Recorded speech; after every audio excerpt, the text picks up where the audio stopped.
యేసు క్రీస్తు ఉన్నతమైన మహోన్నతమైన మహిమ కలిగిన సాటి లేని గొప్ప యేసు క్రీస్తు నామములో మీ అందరికీ కూడా నా యొక్క హృదయపూర్వక వందనాలు తెలియజేస్తున్నాను.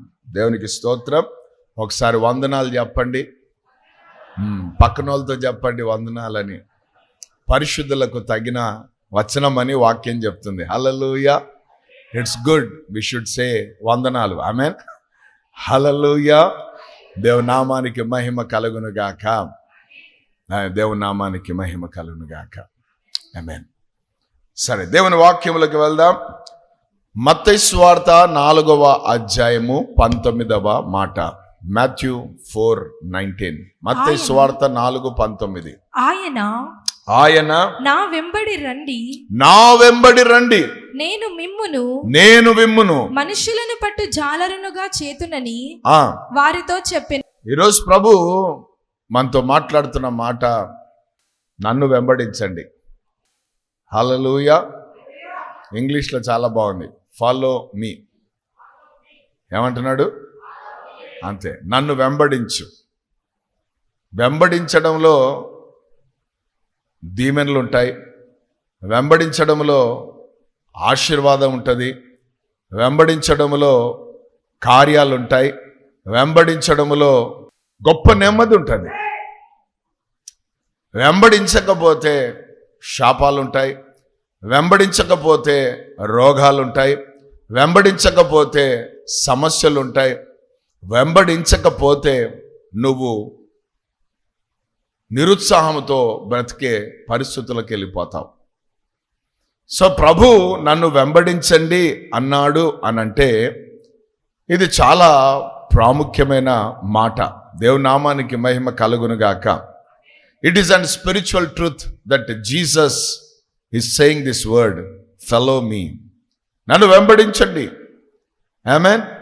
వెంబడించండి అన్నాడు. హల్లెలూయా. బైబిల్లో కొన్ని కాలాలు చూసుకుంటూ వస్తాం. అయితే ఒక్కొక్క కాలంలో ఒక్కొక్కరు ఏమేమి వెంబడించారో, ఈరోజు ఏం వెంబడిస్తున్నామో అది మనం కొంచెం ధ్యానించబోతున్నాం.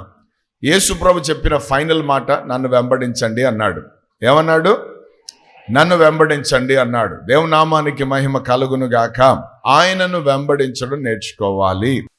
యెహోషువ గ్రంథం 24వ అధ్యాయము 14వ వచనం. యెహోషువ గ్రంథం 24:14.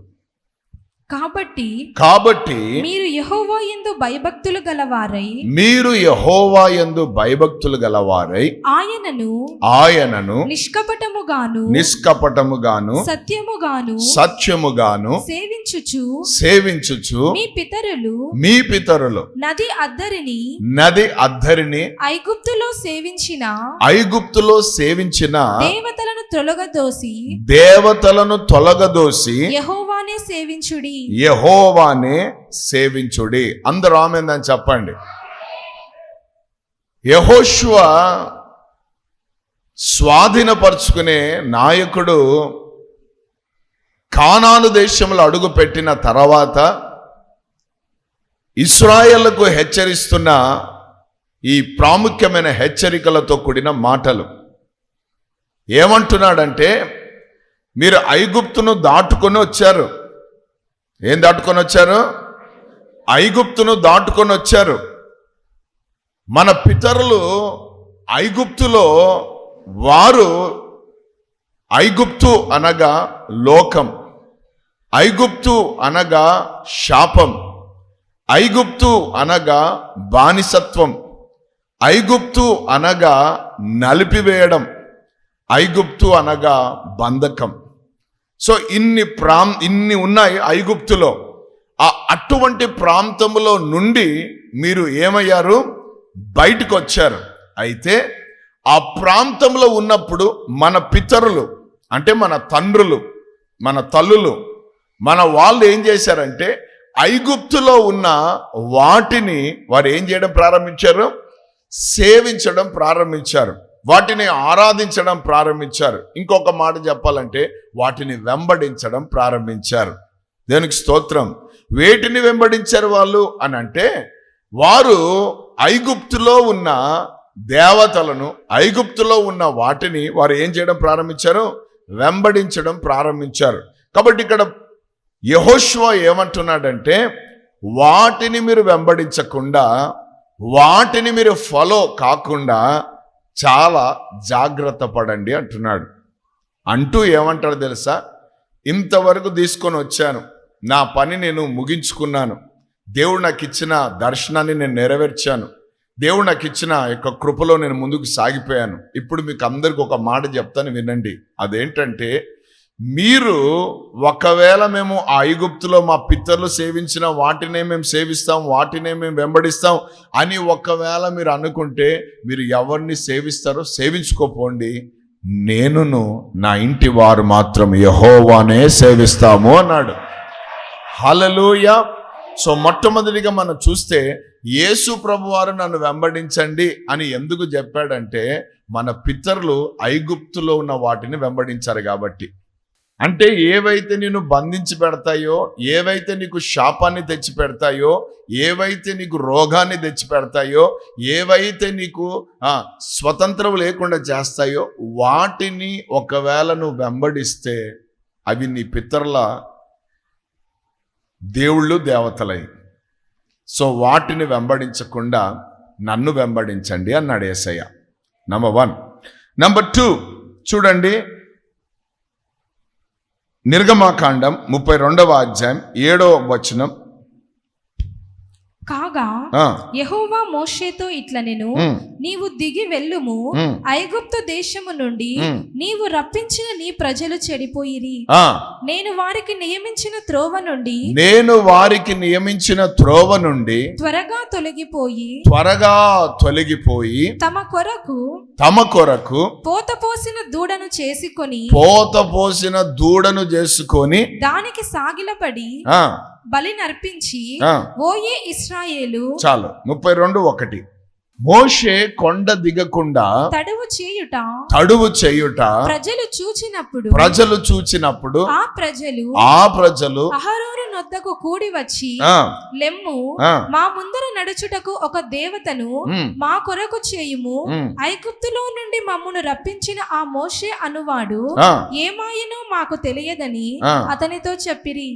అందుకు అహరోను, మీ భార్యలకు, మీ కుమారులకు, మీ కుమార్తెలకు చెవులనున్న బంగారు పోగులను తీసి నా యొద్దకు తెండని వారితో చెప్పగా, ప్రజలందరూ తమ చెవులనున్న బంగారు పోగులను తీసి అహరోను నొద్దకు తెచ్చిరి. అతడు వారి యొద్ద వాటిని తీసుకొని పొగరతో రూపమును ఏర్పరచి దానిని పోతపోసిన దూడగా చేసెను. చాలు. ఎవరు వీళ్ళంతా? ఇశ్రాయేలు. ఎక్కడి నుంచి బయలుదేరారు వీళ్ళంతా? ఆమెన్. 40 ఏండ్ల అద్భుతమైన ప్రయాణం సాగుతూ ఉంది. ఇంకా గమ్యానికి దగ్గరలో ఉన్నారు. గమ్యం దగ్గర పడుతున్న కొలది దేవునికి దగ్గర కావలసిన వాళ్ళు, దేవుని వెంబడించవలసిన వారు ఏం చేస్తున్నారు? నాయకుడు లేడన్న విషయం చూసి, నడిపించిన వాడు లేడు, ఆయన చెప్పింది మేము వెంబడిస్తూ వచ్చాం, ఇప్పుడు ఆయన కనబడకుండా పోయాడు, కాబట్టి మనం ఒక పని చేద్దాం, ఆయన మనం తీసుకొని వచ్చి ఇక్కడ వదిలేశాడు, ఇక ఆయనకు చాతగానట్టుంది, కాబట్టి మనం ఏం చేద్దామంటే, ఓ అహరోను, మన ముందు నడవడానికి, నడిపించడానికి మాకు ఒక దేవత కావాలి అన్నారు. ఎంత భయంకరమైన ప్రజలు కదా. ఎవరిని పట్టుకున్నారు?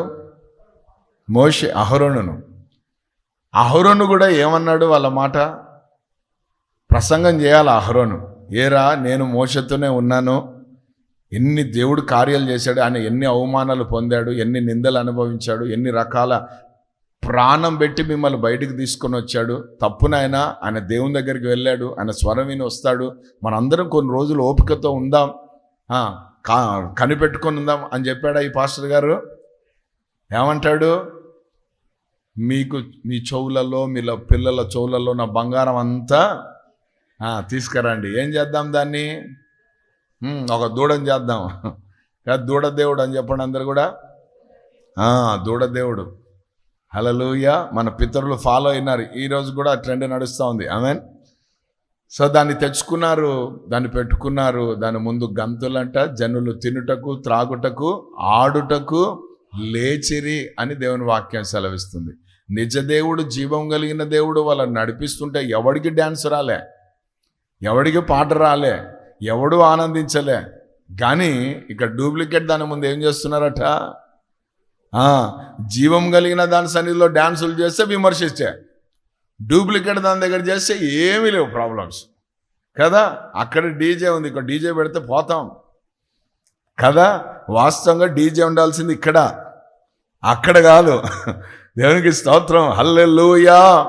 ఎందుకంటే మనం ఆరాధిస్తున్న వాడు సజీవుడైన దేవుడు. హల్లెలూయా, ఆమేన్. పరలోకంలో అంతా డీజేనే ఉంటుంది. Haven is full of sounds, తెలుసా? మామూలుగా ఉండదు. సముద్రపు ఘోషణ ఎట్లుంటుందో అట్లా శబ్దాలు ఉంటాయి పైన. అందుకే ఇక్కడ శబ్దాలు ఎక్కువ అవుతున్నప్పుడు ఇక్కడ కార్యాలు కూడా చూస్తుంటాం మనం. ఎందుకంటే అక్కడ జరుగుతున్నది ఇక్కడ జరుగుతుంటది కాబట్టి. దేవునికి స్తోత్రం. తేడా ఒకటే, ఇక్కడ వాయిద్యాలు ఉంటాయి, అక్కడ మాత్రం దేవునికి స్తోత్రం, హల్లెలూయా, దేవదూతలది అక్కడ వాయిద్యాలు వాయిస్తుంటారు. అక్కడ దేవుని నామానికి మహిమ కలుగును గాక. రెక్కలలో పెట్టాడంట వాయిద్యాలన్నీ కూడా. ఎంత అద్భుతం దేవుడు, దేవునికి స్తోత్రం. కాబట్టి ఇక్కడ పితరులు ఐగుప్తులో నుండి వాళ్ళు, ఎందుకంటే వాళ్ళ అన్యులతో సహవాసం చేసి చేసి వాళ్ళ బుద్ధి మారలే, వాళ్ళ విధానం మారలే, వాళ్ళు వాటిని వెంబడించడం ప్రారంభించారు. అందుకే యేసయ్య అన్నాడు, నన్ను వెంబడించండి. హల్లెలూయా. రెండవదిగా చూద్దాం, 2వ రాజులు 13వ అధ్యాయం 2వ వచనం. ఇతడు ఇశ్రాయేలు వారు పాపము చేయుటకు కారకుడగు నేబాతు కుమారుడైన యెరోబాము పాపములను విడువక అనుసరించుచు యెహోవా దృష్టికి చెడుతనము జరిగించెను. రెండవదిగా ఇప్పుడు రాజుల కాలం వచ్చింది. ఆమె నాయకుల కాలం అయిపోయిందని చెప్పండి. నాయకుల కాలంలో వాళ్ళు ఏం చేశారు, వాళ్ళ పితరులైన ఐగుప్తు, అంటే పితరులు ఐగుప్తులో ఉన్న వాటిని సేవించి వాటిని వెంబడించినట్లు వీళ్ళు కూడా నాయకులు ఉన్న కాలంలో వెంబడించారు. ఇప్పుడు రాజుల కాలం ప్రారంభమైంది. రాజుల కాలంలో ఏం జరిగిందో తెలుసా? ఇక్కడ ఇశ్రాయేల్లో 12 గోత్రాలు ఉన్నాయి. అయితే 12 గోత్రాల్లో సొలొమోను ఉన్నంత వరకు 12 గోత్రాలు ఉన్నాయి. కానీ సొలొమోను చనిపోయిన తర్వాత ఆయన కుమారుడైన రెహబాము వచ్చిన తర్వాత ఈ 12 గోత్రాలు చీలిపోయినాయి. యూదాకు ఒక గోత్రం సపరేట్ అయిపోయింది, మిగతా అన్ని 11 నిలబడిపోయినాయి. సో ఇప్పుడు జరిగింది ఏంటంటే, ఈ యూదానేమో రెహబాము ఏలుతూ ఉన్నాడు, మిగతా 11 ఇశ్రాయేలు యొక్క రాజ్యాన్నేమో యెరోబాము అనేవాడు ఏలాడు. వాడు ఏలడం ప్రారంభించాడు. అయితే రాజ్యము విడిపోయిన తర్వాత మొట్టమొదటి రాజుగా యెరోబాము అనేవాడు ఏర్పరచబడ్డాడు. వాడు ఏం చేశాడో తెలుసా? ఎంత ప్రభావం ఇశ్రాయేలు పైన చూపించిపోయాడంటే, చాలా మంది రాజులు వాని వెంబడించి, వాని విధానాలను వెంబడించి, వాని పద్ధతులను వెంబడించి, వాని లాగా వెంబడించి చాలామంది పతనం అయిపోయారు, నాశనం అయిపోయారు, కడపడకుండా వెళ్ళిపోయారు. ఇంకో మాట చెప్పాలంటే చరిత్రహీనులైపోయారు. ఎందుకంటే యెరోబాము అనేవాడు మూలంగా కనబడుతున్నాడు. మీరు రాజుల గ్రంథం అంతా చదవడం ప్రారంభిస్తే ఇక్కడ ఎక్కువగా వీడి పేరు కనబడతా ఉంటుంది. వీడు చేసిన పని ఏంటి, వీడు ఏం పని చేశాడు అన్నది చూడండి. 1 రాజులు 12వ అధ్యాయము 26వ వచనం. 1 Kings 12th chapter 26th. ఈ జనులు యెరూషలేము నందున్న యెహోవా మందిరమందు బలులు అర్పించుటకు ఎక్కిపోవు చుండిన ఎడల ఈ జనుల హృదయము యూదా రాజైన రెహబాము అను తమ యజమానుని తట్టు తిరుగును. అప్పుడు వారు, ఇది రాజకీయం, నన్ను చంపి యూదా రాజైన రెహబాము నొద్ద మరలా చేరుదురు. అధికార దాహం అనేది అంత ప్రమాదకరమైందంటే, ఈ యొక్క యెరోబాము అనేవాడు ఏం చేశాడంటే, యెరూషలేములో ఉన్న మందిరానికి ఇక్కడ ఉన్నవారు అందరూ వెళ్తూ వచ్చారనుకో, ఏం జరుగుతుంది తెలుసా? వాళ్ళు అక్కడికి వెళ్ళిన తర్వాత ఈ యూదా రాజు వాళ్ళని ఆకర్షించాడు అనుకో, వీళ్ళు నాకు రెబల్ అవుతారు, నన్ను చంపుతారు, నా రాజ్యం కూలిపోతుంది అని చెప్పి వీడేం చేశాడంటే డూప్లికేట్ రాజ్యం స్టార్ట్ చేశాడు. డూప్లికేట్ రాజ్యం అని చెప్పండి అందరు కూడా. నేను అనుకుంటా యెరోబాము నుండే స్టార్ట్ అయింది ఒరిజినల్ డూప్లికేట్.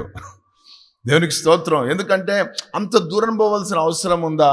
అంత దూరం మందిరానికి పోవాల్సిన అవసరం, ఇక్కడ ఒక మందిరం పెట్టేసుకుందాం, ఇంట్లోనే ఒకటి పెట్టేసుకుందాం అంటే ఇది యెరోబాము యొక్క ఆలోచనలో. గుర్తుపెట్టుకోండి. దేవునికి స్తోత్రం. అక్కడ పోయినామనుకో అందరు ఉంటారు, ఇక్కడ ఉన్న మనని ఎవడు పట్టించుకోడు, కాబట్టి మనం ఒక పని చేద్దాం, చీలుద్దాం అని చీల్చే రకం అంతా కూడా యెరోబాముకు అన్నలు తమ్ముళ్ళు, ఫాలోవర్స్ అన్నమాట. సో ఇప్పుడు ఏం చేశాడు? చదవడమా. రెహబామునొద్ద మరలా చేరుదురు, రాజ్యము మరలా దావీదు సంతతి వారి దగునని యెరోబాము తన హృదయమందు తలంచి ఆలోచన చేసి 2 బంగారపు దూడలు చేయించి. చూసారా, ఈ దూడలు ఇంకా ఫాలో అవుతున్నారు వీళ్ళు. ఆమేన్. దావీదు కాలం మర్చిపోయారు, సొలొమోను కాలం మర్చిపోయారు, రెహబాము కాలం మర్చిపోయారు. ఇప్పుడు యెరోబాము ఏం చేశాడు? మళ్ళా అది దూడల్ని జ్ఞాపకం చేసుకోవడం ప్రారంభించాడా? జనులను పిలిచి. ఎన్ని దూడలు అంటామా? అప్పుడు ఒకటి, ఇప్పుడు భక్తి ఇంకెక్కువ పెరిగింది. 2 దూడలు చేసి జనులను పిలిపించి యెరూషలేమునకు పోవుట. చూడండి ఎంత మంచి మాటలో ఇవి.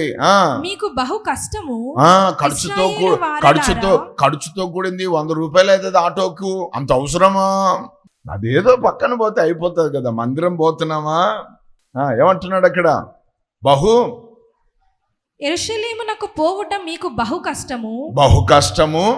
ఇశ్రాయేలు వారలారా ఐగుప్తు దేశములో నుండి మిమ్మును రప్పించిన మీ దేవుడు ఇవే అని చెప్పి. చూసారా, మాకు అప్పుడు వాడు చేసుకున్నది ఏంది? మాకు మేము ఒకరిని ఫాలో కావాలి, మాకు ముందు పెట్టండి అన్నాడు. ఇప్పుడు వీడంటాడు, వాళ్ళేని మమ్మల్ని ఏం చేశారు? ఇవే కదా మనను ఐగుప్తుల నుంచి తీసుకొని వచ్చినాయని చెప్పడం ప్రారంభించాడా? ఒకటి బేతేలు నందును, ఒకటి దాను నందును ఉంచెను. బేతేలు, దాను ఈ మధ్యలో దేవుని సన్నిధి బలంగా ఉంటది. ఆ ప్రాంతాలను పెట్టేశాడు వీడు డూప్లికేట్ ని. దాను వరకు ఈ రెంటిలో ఒక దానిని జనులు పూజించుట వలన రాజు చేసిన కార్యము పాపమునకు కారకుడాయను. మరియు అతడు ఉన్నత స్థలములను కట్టించి మందిరముగా ఏర్పరచి లేవీయులు కాని సాధారణమైన వారిలో కొందరిని యాజకులుగా నియమించెను. మరియు యెరోబాము యూదా దేశమందు జరుగు ఉత్సవము వంటి ఉత్సవమును 8వ మాసమును 15వ దినమందు జరుప నిర్ణయించి బలిపీఠము మీద బలులు అర్పించుచూ వచ్చెను. అంటే ఇప్పుడు ఏ డైరెక్షన్లో వాళ్ళని తీసుకొని వెళ్ళిపోయాడమా? దేవునికి ఏ ఘనత అయితే ఇచ్చారో, దేవుడు ఏ ఘనతతో ఉన్నాడో, దేవుడు ఏ రీతిగా ఉన్నాడో అదే రకమైంది ఒకటి డూప్లికేట్ తయారు చేసి పెట్టాడు. వాడు ఏం చేశాడు? అందరూ యెరూషలేం పోయి ఆ మందిరానికి పోతారని చెప్పి, అది ఆయన పురము కాబట్టి అక్కడ కాకుండా మనం ఒక పురం కడదామని చెప్పి పెట్టి 2 దూడల్ని చేసి ఇవే మిమ్మల్ని వెంబడించాను ఒక ప్రసంగం చేసి, లేవీలు కానీ కొంతమంది పాస్టర్లను చేసుకున్నాడు వాడు. ఆమేన్. కొంచెం మాటలు బాగా మాట్లాడే వాళ్ళు ఉన్నారనుకో, అవా నువ్వు వాక్కు శక్తి బాగుందయ్యా, నువ్వు సేవకుని అయితే బాగుంటుందిరా అని చెప్పి వాడిని పాస్టర్ని చేసేసారు. ఇంకొకటి కొంచెం డబ్బులు బాగున్నాయి అనుకో, నీ దగ్గర డబ్బులు బాగున్నాయి, అంత బాగానే ఉంది, టాలెంట్ ఉంది నీ దగ్గర, ఆ గుణం ఉందిలే, నువ్వు కూడా పాస్టర్గా అని ఎవడు పడితే వాడు సంచేసుకొని ప్రైజ్ ది లార్డ్. 2 పట్టుకొని 2 ఎవడు వెంబడించినా వాడు యెరోబాముకు దాసుడు. జాగ్రత్త, అది ఎప్పటికీ కుదరదు. దేవునికి స్తోత్రం. ఆమేన్. 2 తలంపులు ఎప్పటికీ పనికిరావు. యేసయ్య అన్నాడు ఒకటి, నన్ను వెంబడించండి అన్నాడు. ఆమేన్. పేతురు, యోహానులు వలలు అన్ని వదిలేసి యేసుప్రభుని వెంబడించి యేసుప్రభు చనిపోయి పునరుత్థానుడు అంత అయిన తర్వాత కూడా ఏం చేశారు? వాళ్ళు మళ్ళీ తిరిగిపోయినారు అక్కడికి వల పట్టుకొని కదా, వాళ్ళ దర్శనాన్ని పక్కన పెట్టి మళ్ళా పోయి ఏదో పని చేసుకుంటే ఏదో ఉందామన్న స్థితిలో ఉంటే దేవుడు కంటిన్యూ చేయించాడా? ఏమన్నాడు? నన్ను వెంబడించాయా అన్నాడు. దేవునికి స్తోత్రం. పర్మనెంట్గా వెంబడించారు. అందుకే వాళ్ళు ఏమంటారు తెలుసా? ఫస్ట్ మాట, దేవునికి స్తోత్రం, హల్లెలూయా, ఆశించి చూస్తున్న వాని వైపు చూసి ఫస్ట్ పలికిన మాట, వెండి మా దగ్గర లేదు, బంగారం మా దగ్గర లేదు, మాకు కలిగింది ఒకటే ఒకటి, అది నజరైడైన యేసు క్రీస్తు అను నామం. ఆ నామం పట్టుకున్నారు కాబట్టే భూమిని తలక్రిందులు చేశారు వాళ్ళు. ఏ మ్యాన్, ఈ బిల్డప్ బాసులు ఎక్కువ అవుతున్నారు, జాగ్రత్త. ఒక దర్శనం ఉండదు, ఒక స్వరం ఉండదు, ఒక నడిపింపు ఉండదు, ఒక దేవుని యొక్క సంకల్పం ఏంటో తెలియదు. కానీ అందరూ పాస్టర్లు కావాలనే, అందరూ సువార్థికులు, సువార్త చేయండి అందరూ, తప్పేం లేదు దాంట్లో. అందరూ ఈ పాస్టర్ దగ్గరికి మాత్రం రావద్దు. ఈ యాజకత్వం చాలా జాగ్రత్తగా చేయాల్సింది. అంటే సేవకులు, పాస్టర్స్ ముఖ్యంగా యాజకత్వం చేయొచ్చు, దేవునికి మొర్ర పెట్టచ్చు, తప్పలేదు దాంట్లో. కానీ పాస్టర్లము అని చెప్పుకునే ప్రభావం మాత్రం ఎప్పుడు ఉండొద్దు. హల్లెలూయా. స్టేజీల మీద కనబడాలా, చైర్లలో మేము కూడా కూర్చోవాలా, వాళ్ళతో మేము కూడా సమానముగా.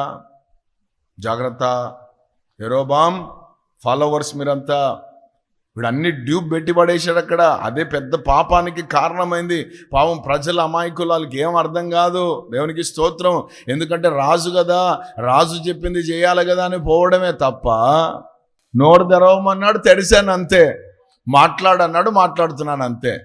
అందుకే కదా సాతాను కూడా యేసు ప్రభుకు ఆఫర్ ఇచ్చాడు. ఏమిచ్చాడు?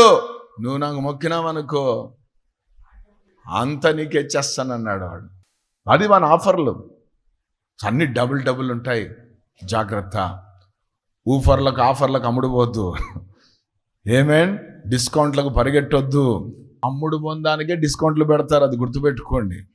చాలా చౌక అన్న, చాలా తక్కువ అన్న, ఓ ఎక్కడో రంధ్రాలు పడి ఉంటాయి, మనకు కనబడదు. అది తెచ్చుకున్నాక మళ్ళీ పెద్ద బోర్డు పెట్టింటాడు, రిటర్న్ లేదు అని. ఎందుకు? మనకి తెలుసు ఏ సరుకు అమ్ముతున్నాడు వాడు, సచ్చదాన్ని, అమ్ముడు పోందాన్ని. ఒకటి రాజుల కాలం దేంతో సాగిందండి? సొంత దేవుళ్ళు దేవతలతో సాగింది. వాళ్ళు ప్రజలను సంతోష పెట్టాలని, ప్రజలను పోగొట్టుకోకుండా చేయాలని, ఎవరిని కూడా పోగొట్టకుండా అందరిని ఆకర్షించుకోవాలని వీళ్ళు ప్రయాసలు పడ్డారు. యెరోబాము అదే స్టేజ్లో ఉన్నాడు. సౌలు అనేవాడు నెక్స్ట్.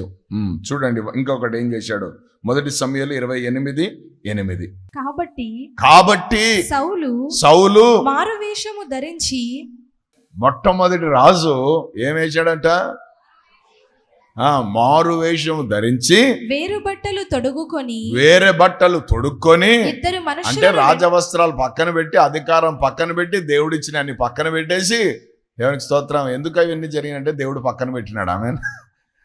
దాని తర్వాత ఇద్దరు మనుషులను వెంటబెట్టుకొని పోయి రాత్రి వేళ ఆ స్త్రీ యొద్దకు వచ్చి కర్ణ పిశాచము ద్వారా నాకు శకునము చెప్పి నాతో మాటలాడుటకై నేను నీతో చెప్పువాని రప్పించుమని కోరగా. చాలా, దేవునికి స్తోత్రం. ఏం చేశాడట? కరుణ పిశాచి. ఏం పిశాచి? సోదె దయ్యం అనండి అందరు కూడా. అంతవరకేమో మన పితరులు ఐగుప్తులో ఉన్న వాటిని అరణ్యానికి రాగానే ఒక దూడను, దాని తర్వాత యెరోబాము అనేవాడితో ఏమైంది? 2 దూడలు. ఇప్పుడు ఏం జరుగుతుంది ఇక్కడ? సౌలు ఏం చేస్తున్నాడు ఇక్కడ? సోదె దయ్యం అనండి అందరు కూడా. ఆ పిచాచి పడితే సోదె బయటకు వస్తుంది. దాని వెనక దేవుడు అంటాడు, సోదె దగ్గరికి పోవద్దు, ఈ అగ్నిని దాటొద్దు. కొన్ని ఆజ్ఞలు ఇచ్చాడు దేవుడు. సోదె చెప్పొద్దు, అది సోదె చాలా హేయమైన కార్యం అంటాడు దేవుడు. వాటిని మీరు ఏం చేయొద్దంటాడు? వెంబడించొద్దు. చాలా బాధకరమైన విషయం ఏంటంటే ఈరోజు సంఘాలలో కూడా సోదె దయ్యాలు పనిచేస్తున్నాయి. పౌలు గారు చెప్తారు, సాతానంట వెలుగుదూత వేషం వేసుకొని తిరుగుతున్నాడట వాడు. ఏ దూత? వాడు వెలుగు కాదు, ఆ వేషం సోదె దయ్యాలు. ఆమెన్. ఈరోజు పంపింగ్ ఎక్కువైపోయింది. ఆమెన్. ప్రతి ఒక్కడు ఆశీర్వాదమే అంటాడు. ఆ ఆశీర్వాదాలు ఎవరికి వస్తాయి చెప్పడు, అందరు ఆశీర్వాదాలు చెప్తారు. కానీ ఆశీర్వాదాలు వెనక ఆశీర్వాదాలతో ఏముంటే దానికి దేవుడు ఏం పెట్టాడు అనేది చెప్పరు. అదొక సోదే. జాగ్రత్తగా ఉండాలి. భ్రమపరిచే దయ్యాలు, సోదే చెప్పే దయ్యాలు, స్వనీతిని ఆధారం చేసుకొని పోయే దయ్యాలు ఇవన్నీ ఉంటాయి. వీటన్నిటినీ మనం చాలా జాగ్రత్తగా కనిపెట్టుకొని ఉండాలి. ఆమేన్. నక్కలు ఉంటాయంట ఎక్కడ? మంచి పంట ఉన్న స్థలంలోనే. వాటిని పట్టుకో అంటాడు పరమగీతాల్లో. గుంట నక్కలు ఉంటాయట. హల్లెలూయా. ఆది సంఘములో కూడా కొన్ని ఉన్నాయి. ఆది సంఘములో అది ఇప్పుడు కడవడి సంఘంలో ఉండొద్దని ప్రభు మాట్లాడుతున్నాడు. వాళ్ళు వేటిని వెంబడించారంటే, కొంతమంది ఏమో పితరులైన ఐగుప్తు దేవతలను వెంబడించారు, కొంతమంది ఏమో పోత విగ్రహములను వెంబడించారు, కొంతమంది ఏమో యెరోబాము సిద్ధపరిచిన వాటిని వెంబడించారు. దేవునికి స్తోత్రం. కొంతమంది ఏమో సోదె దయ్యాలను వెంబడించారు. ఇప్పుడు కొంతమంది ఏం చేస్తున్నారంటే, గలతీయులకు రాసిన పత్రిక 4వ అధ్యాయము 8 నుండి 11 వచనాలు చదువుదాం. గలతీ 4:8 నుండి 11. ఆ కాలమందైతే మీరు దేవుని ఎరగని వారై నిజమునకు దేవుళ్ళు కాని వారికి దాసులై ఉంటిరి గాని ఇప్పుడు మీరు దేవునిని ఎరిగిన వారును మరి విశేషముగా దేవుని చేత ఎరుగబడిన వారునై ఉన్నారు. ఆమేన్, ఆమేన్. దేవుడు దేవుణ్ణి ఎరిగిన వారు. దేవుని చేత మనం ఏమైనామంట? నువ్వు ఎవరో దేవునికి తెలుసు. హల్లెలూయా. అందుకే పేరు పెట్టి పిలుస్తాడు ఆయన. ఆమేన్. గనుక బలహీనమైనవియు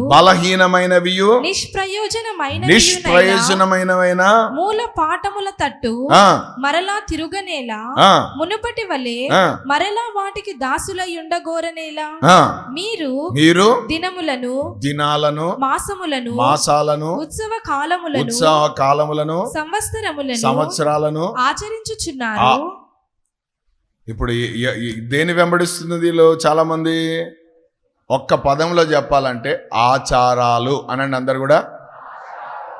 అచార్ అంటే హిందీలో పచ్చడి, ఆచారాలు అంటే తెలుగులో దినాలు, సంవత్సరాలు, మాసాలు.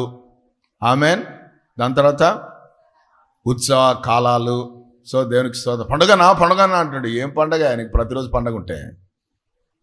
ఆమేన్. క్రిస్మస్కి మాత్రం కనబడతారు వాళ్ళ ఆచారాలలో. న్యూ ఇయర్ కనబడతారు. ఎవరు వాళ్ళు? ఆచార భక్తులు, ఆచారాలను వెంబడించేవారు. మిమ్మల్ని మాత్రమే వెంబడించే కృప దయచేయండి అయ్యా. మీలోనే ఆనందించే కృప దయచేయండి నాయన. మీలోనే సంతోషించే కృప దయచేయండి నాయన. మీ మాటనే చివరి మాటగా ఉండే కృప దయచేయండి అని ప్రార్థిస్తున్నాను నాయన. వాక్యము చదువుతూ ప్రార్థన చేస్తూ మీ స్వరము వింటూ మీ ఆత్మ చేత నడిపించబడుతూ ముందుకు సాగిపోయే కృప మా అందరికి దయచేయమని, విత్తబడిన ప్రతి మాట మా హృదయంలో 100% ఫలింపచేయమని నైనా. మా భక్తిలో వైర్యం ఉండాలి ప్రభా. మా భక్తిలో రోషం ఉండాలి ప్రభా. మా భక్తి శక్తితో కూడినదై ఉండాలి ప్రభా. మా భక్తి ప్రేమతో నింపబడి ఉండాలి ప్రభా. మా భక్తి వాక్యానుసారమై ఉండాలి ప్రభా. అట్టి కృపతో మమ్మల్ని అందరినీ నింపి నడిపించమని యేసుక్రీస్తు అతి పరిశుద్ధమైన సాటి లేని ఉన్నతమైన నామములో ప్రార్థిస్తూ వేడుకుంటున్నాం మా పరలోకపు తండ్రి. ఆమేన్.